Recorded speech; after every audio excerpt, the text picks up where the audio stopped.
Welcome to the Untrapped Podcast, where we're motivated and inspired about success, small business, and personal development. And now, Keith Kalfas. Yo, straight from the gut, real talk about your landscaping business.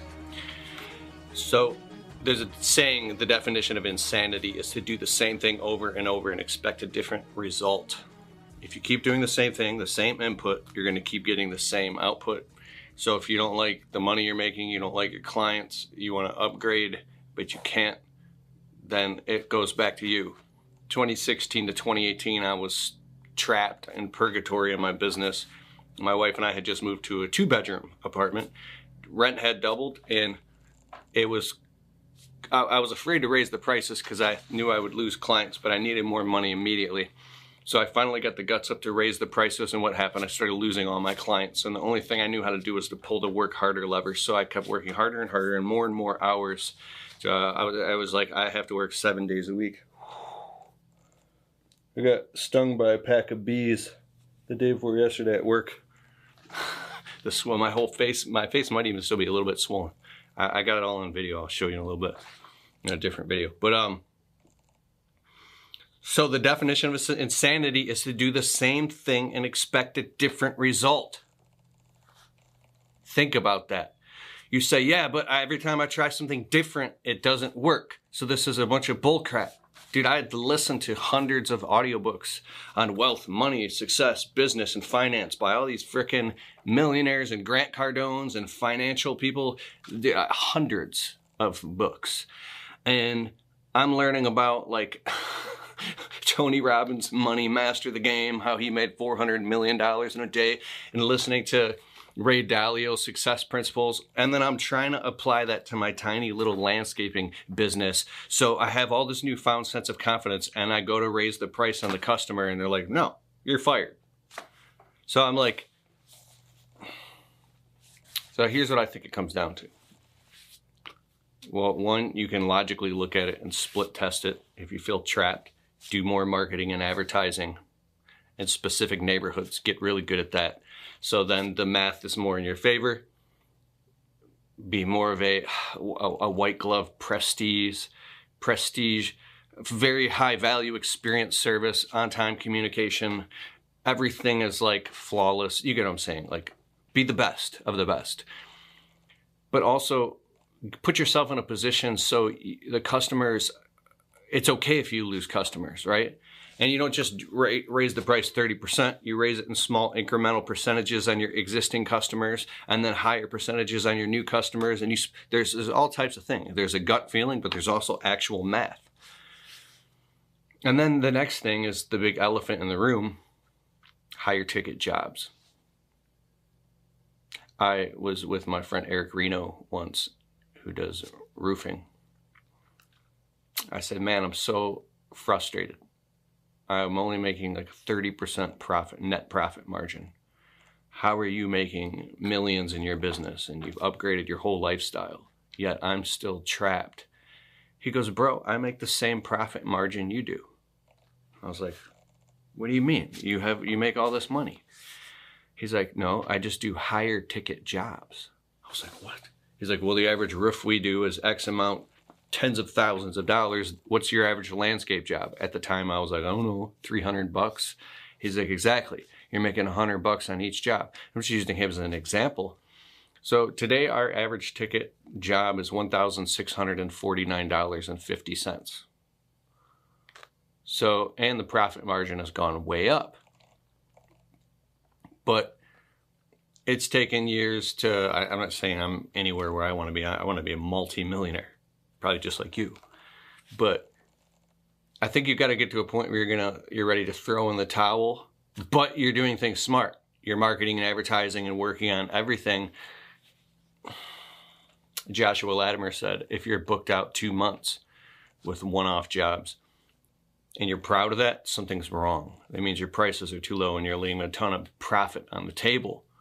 So everything, it comes back down to math. But the elephant in the room that I was saying is higher ticket jobs.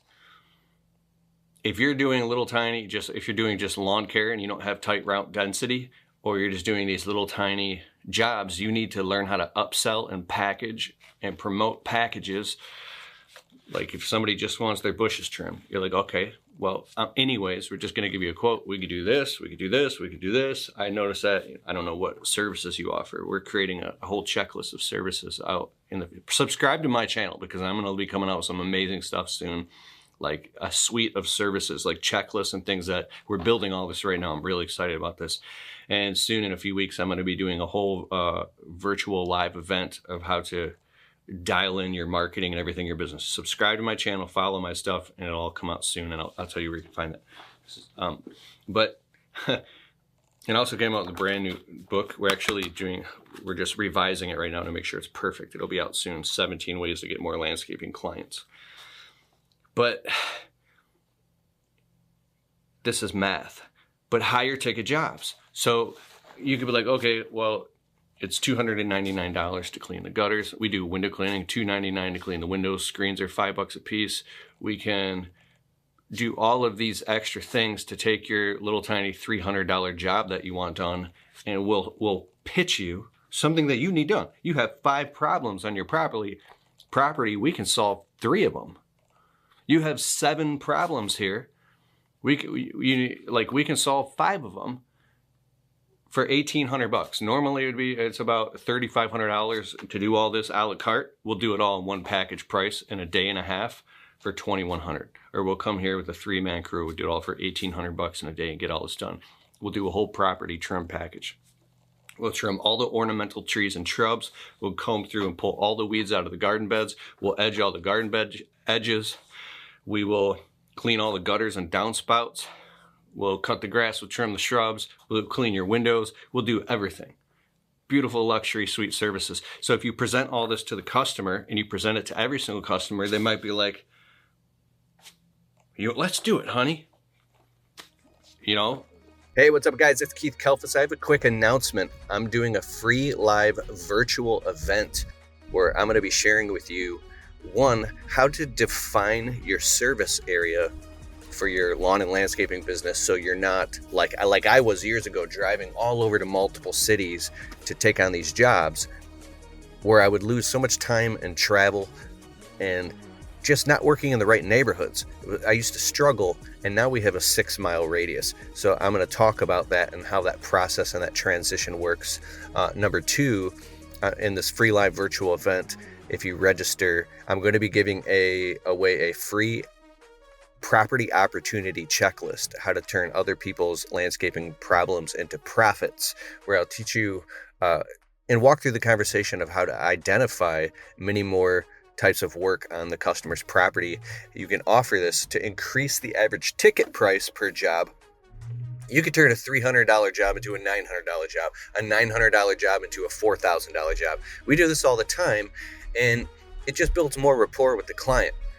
But also, in perfect reciprocal to that, looking at your services, your service suite. We're also going to give away a service suite checklist, so you can look at all the services you can offer and then learn how to narrow that stuff down so you only specialize on a few services. I'm going to talk about how you might want to throw mud at the wall to see what sticks in the beginning, so you can get as much work as possible and generate a lot of activity in the business. But then as you move forward and you secure clientele, then you're going to want to cut the fat and narrow. So you're going to have to go wide to make as much money as you can in the beginning, but then you're going to have to narrow and cut the fat and streamline. This is all awesome. Go to keithkalfas.com and I'll have it up there.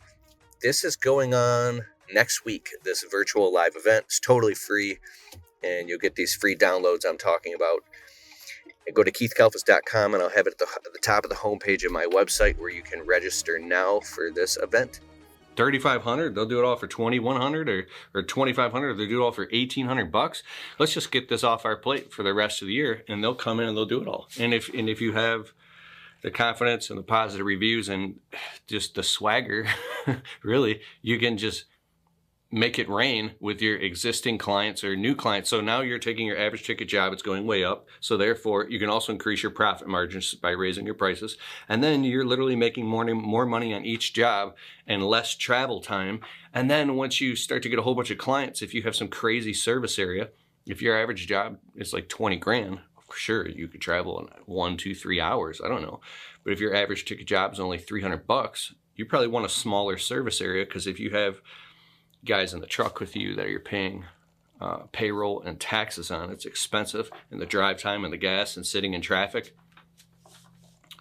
But so I implore you to figure out what percentage of this, that struggle, if you've been in the business for like a couple years and you feel like trapped and you need to make more money, say the definition of insanity is doing the same thing over and over and expecting a different result.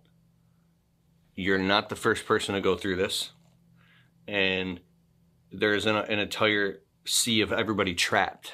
Like, people have figured out how to break through. So just figure out what they did and do it. And I promise you, if you figure this out, you will see a profound difference in your business and the money in your bank account, the money in your savings account at the end of the year. I mean, boom, boom, boom, boom. You just start making so much more money. You can literally double or even triple your net profit. Imagine if you're going out working all day and you're frustrated because you're literally making like $140 or $180 a day after all expenses. What if you were making $300 to $400 or $600 or $700 a day profit after all expenses? Okay, let's say you're doing that 5 days a week. Let's say you're making $500 a day, $2,500 a week, $10,000 a month. What if you did that 8 months? And that's $80,000 profit. What if you started looking at it in terms of what's the profit that I want to make, that I need to make, before even taking on any job and calculating things around that, instead of just going out and hustling and running and saying, well, I just get to take whatever's left over, or lying to yourself. I'm not saying that this is you or anything. I'm just saying these are all the things that I went through. So, reach out to me. I hope you're doing well. There's so much stuff that I want to talk about on YouTube that I don't talk about. And I feel frustrated because you go on YouTube and it's filled with entertainment like crazy. These Mr. Beast videos where he's literally, B&B Lawn Care, Blake sent me this video clip. He's like, dude, you have to look at this. It's insane. Because we make YouTube videos on top of our landscape business. He sent me a Mr. Beast video and I watched it. And this dude literally has this big commercial grinder, and he's taking brand new Lamborghinis and putting them through grinders, and just shredded metal is coming out the other end. And as I'm watching this, like, of course it's entertaining, but I was like, dude, when I was a little kid, we were poor. It was my dream my whole life to have a Lamborghini. Tigran Gertz has a Lamborghini. I have a whole conversation with him I might release on YouTube about what's it like to have a Lamborghini, right? And because when I was a kid, it was like having a Lamborghini is like, when I was a kid, that's the precipice. That means that you've made it. And then you got this Mr. Beast guy just shredding Lamborghinis through grinders. And I'm like, how do you even compete with that? You don't. It's a completely different entertainment type of thing. That's why people watch it, because it's insanity. Something about it made me sick to my stomach. So to make these real talk videos directly here on my podcast, on the Untrapped podcast, it's kind of disheartening, because I don't want to be a dancing charade. I think I'm growing out of that. And I want to ask you the same question. Is just this a dancing charade? Are you a joke in your business to your customers, where the last person who's getting paid is you? The last person who is, you're putting in all this work, but where is the reward and what do you have to show for it? So if you have to get angry for a little bit and really self-reflect to say, that's it. See, I had this vision. This is where I started making a lot more money. This was it right here. Imagine like you're climbing like uphill constantly, and then you get stuck at this wall, but it's not a wall, it's a mountain. Right? And all of the strength and tenacity and over the years and everything you fought for, you're just exhausted and you can't get up that mountain. It's just too much. You don't even have any preparation. You just have the clothes on your back, and you can't, there's no way you're going to climb that Mount Everest. This is the feeling that came through me that changed everything. Of course, I pay for coaching and consulting, and I go to live events, and I read lots of books, and there's so many mentors and people that I aspire to have my act together like. But for me, I was trapped. Here was the feeling. You know what the superhero movies, all of them, the X-Men, the Transformers, what was that Transformers movie where there's Bumblebee died or something, but then he was just a regular guy, and then then somehow he put on the suit and he became the Transformer, and then it was like dun dun dun dun. You realize that you're the hero in your story. You realize that you have everything it takes. If you listen to David Goggins' book, Never Finish, I just finished it. It's insane. It's amazing. This is the feeling that came through me. I realized that there's this feeling where you know that you're already dying inside and you're going to lose anyways, and you have nothing to lose if you don't go for it. That nothing will ever change. Now you know for a fact that if you don't sink your freaking claws in and start climbing this bitch, that nothing will ever change. Nothing will ever change. It's a Rubicon. You're crossing the Rubicon because you're already dead. It's the same feeling that got me out of a dead-end job into starting my own landscaping business. Because I knew that if I didn't do it, nothing would ever change. So it was actually more of a risk to stay the same. When the pain of changing is less than the pain of staying the same, you'll change. When the pain of staying the same is more than the pain of changing, so you perceive it as less painful. Because there's fear and incentive motivation. You will run harder from what you're afraid of or what you don't want than towards what you want. This is the feeling. I felt myself, I'm climbing that mountain now. And I don't care what it takes, and I don't care if I die on my way up. I'm pulling myself up now, and I'm gripping in, and I'm climbing that thing like Rocky. I'm going up. I'm going up. I don't care. I don't care. I'm going up. I'm going up. I'm going up in this bitch. That's the feeling. I can feel it right now. It's when you get sick of your own bullshit. So the story you're telling yourself in your head about your business and all these things, if you're in a victim state, nobody cares. Nobody cares. When I'm up at 3 o'clock in the morning and 4 o'clock in the morning and 5 o'clock in the morning on my hands and knees cleaning up my dog's puke all over the floor, because we have a special needs dog, and I'm up anywhere from 3 to 10 times a night, I only get good sleep 2 to 3 nights a week. I'm almost constantly sleep deprived. And I love my dog. When I'm on my hands and knees at 3 a.m. because I woke up and I stepped in a puddle of puke and I'm cleaning it, this victim used to come over me saying, woe is me. You don't understand. This is why I can't be. But now I just clean the shit up because nobody cares about your victim story. There are people who have it way worse than you. So clean it up and keep climbing. You got this.